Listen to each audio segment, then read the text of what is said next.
Bon, là, écoutez, je suis avec Dr. Nathalie Beauchamp et on parle de fatigue et c'est parfait parce que moi, en ce moment, je vis une petite fatigue justement parce que je travaille un peu plus que d'habitude puis je dors un peu moins puis c'est ça. Puis mon fils se réveille beaucoup puis alors j'ai un sommeil très, très dérangé. Si je bafouille mes mots, j'oublie quelque chose ou je m'endors pendant que je parle avec Dr. Nat, vous allez savoir pourquoi. Mais tu veux nous parler de ça parce que c'est fréquent, c'est quelque chose que les gens vivent. C'est quelque chose que je parle tous les jours, surtout avec les dames. Il semble, puis je ne veux pas dire que les messieurs ne travaillent pas aussi fort que nous, c'est pas ça que je veux dire, mais ce qui arrive, Nathalie, c'est que les surrénales, ce sont nos glandes de stress. Je pense que tout le monde est familier avec l'adrénaline. Oui. On dit, oh mon Dieu, j'ai quasiment eu un accident, mon adrénaline a monté. Ah oui, oui. Ça, c'est la réponse aiguë à un stress, puis on veut ça. Mais le cortisol, c'est la réponse chronique à un stress. Puis, quand notre niveau de cortisol monte, quand il ne doit pas monter, par exemple, souvent, les signes avant-coureurs d'une fatigue surrénale, les dames vont me dire « Ah, je suis réveillée à 2 heures du matin, plus capable de me rendormir. » On n'a pas de problème à tomber endormi, mais entre 2 et 4 heures, on est prête à partir. Donc ça veut dire que notre cortisol monte trop tôt, puis notre corps pense qu'on c'est temps de se réveiller. On est prête à se lever. Puis une des choses pourquoi que c'est si important, c'est que il faut vraiment supporter nos surrénales pour les dames quand on est dans la trentaine et la quarantaine parce que les surrénales produisent l'estrogène et la progestérone quand notre appareil... nos ovaires ne produiront plus. Fait que si les dames sont déjà fatiguées, les surrénales ne sont pas capables, puis c'est là qu'on se retrouve avec des gros symptômes de ménopause, des hot flashes et toutes ces choses-là. J'ai comme imaginé un vieillissement rapide quand tu as dit ça. Oui, définitivement. Fait que je pense que, tu sais, quand les gens vont...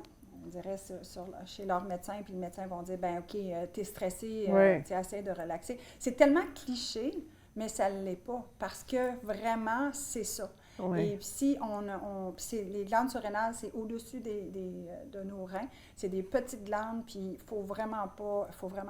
Qu'est-ce qu'on a besoin pour se rattraper? Comme si on fait une bonne nuit, ça se rattrape, ça marche-tu? Bien, je dis toujours que c'est pas comme un compte de banque là, que tu peux aller déposer. Puis souvent, les gens vont dire, OK, on va dormir 4, 5, 6 heures. Puis encore là, le sommeil. Quand je fais mes podcasts, quand j'ai des invités, on en revient toujours au mouvement, au sommeil, puis à boire de l'eau. Ça peut être plus de base que ça, mais c'est ça. Parce que le sommeil, c'est là qu'on se répare. On branche nos téléphones cellulaires le soir pour recharger la batterie. Bien, c'est ça que ça fait, le sommeil. Ça nettoie les filières. Ah, tellement. C'est que notre société, maintenant, on veut prendre des raccourcis pour tout, mais le sommeil, on a vraiment, vraiment besoin. Donc, si les gens dorment moins que leurs 7, 8, 9 heures. Mais il y a toujours des exceptions. Il y a des gens qui ont besoin un petit peu moins de sommeil. Mais par contre, on ne peut pas négliger, parce que ça va s'accumuler. Puis c'est aussi notre hygiène, notre routine de préparation pour aller se coucher. Maintenant, les gens, on est tous sur notre téléphone cellulaire, la lumière qui nous stimule, qui stimule le cerveau, puis là, on se demande pourquoi on n'est pas capable de décompresser. Moi, j'essaie de laisser le téléphone dans la salle de bain.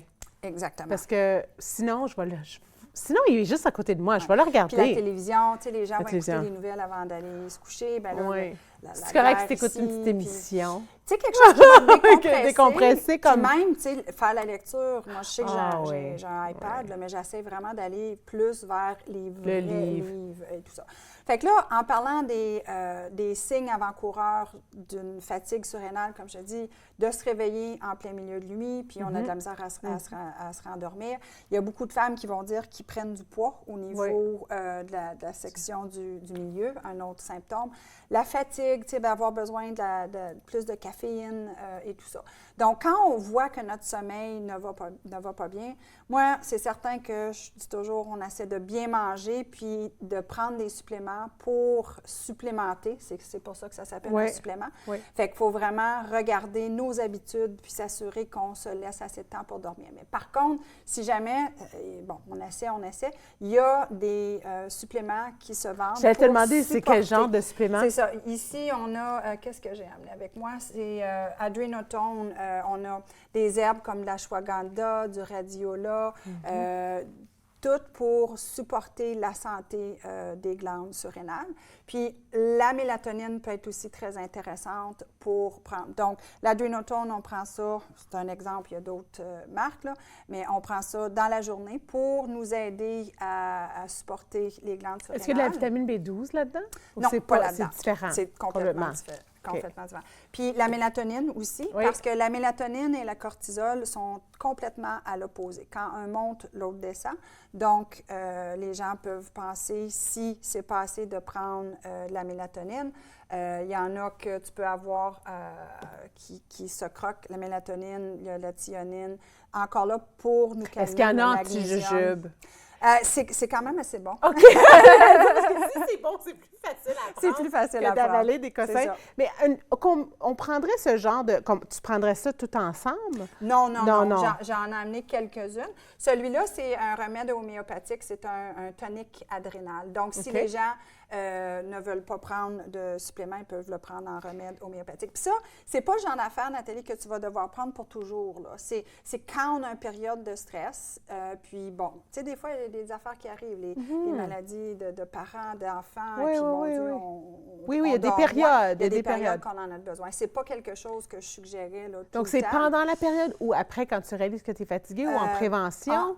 Tu peux le prendre en prévention aussi. Tu peux le prendre en prévention aussi. C'est tous des outils pour te dire, OK, je dors pas bien, ça veut dire que mon corps, il y a quelque chose qui ne fonctionne pas. Est-ce que je suis capable de prendre contrôle de ce qui se passe dans ma vie? Si la réponse est non, bien, OK, qu'est-ce que je peux faire pour balancer les Comme choses? moi, dans mon cas, je dors très bien. Et toujours très bien. C'est juste pas assez longtemps parce que je me mets une alarme. Je pense que c'est 33 des Canadiens souffrent d'insomnie. C'est un nombre très, très haut. Vraiment? C'est pas mal incroyable comment les gens... Je peux pas imaginer. Je pense que ça serait vraiment frustrant à vivre de l'insomnie. Oui. Ça serait...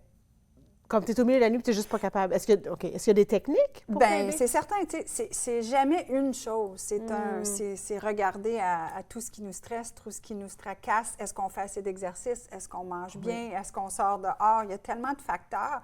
Mais comme je te dis, quand on regarde à toutes ces choses-là, puis si la vie nous lance quelque chose qui est un peu un défi, c'est une bonne chose. Puis je ne peux pas assez le dire. Pour les dames, si vous ne voulez pas vous retrouver avec des grosses chaleurs et des problèmes en ménopause, de faire attention à nos surrénales. Puis Nathalie, je disais, tu es la candidate parfaite, 2 enfants, le travail, la télé, tout ça. Il faut juste faire attention parce que ça peut arriver quand même assez rapidement de dire, mon Dieu, j'y arrive plus. Là, on dirait que je ne suis plus capable de remonter la côte. Donc, faut faire attention. Je dirais de 3 à 6 mois. Si les gens, après, même de 1 à 3 mois, là, si on ne dort pas bien, on doit dire, OK, qu'est-ce qui se passe et qu'est-ce qu'on peut faire? Je ne sais pas si c'est... parce que moi, c'est peut-être pas juste dormir, c'est dormir, mais c'est aussi être dans un niveau de stress. Hein? Moi, c'est drôle parce que justement, mon chum me disait, il me reste combien de temps? Excuse-moi, parce que là, je vais rentrer dans une... je sais pas, j'ai le temps.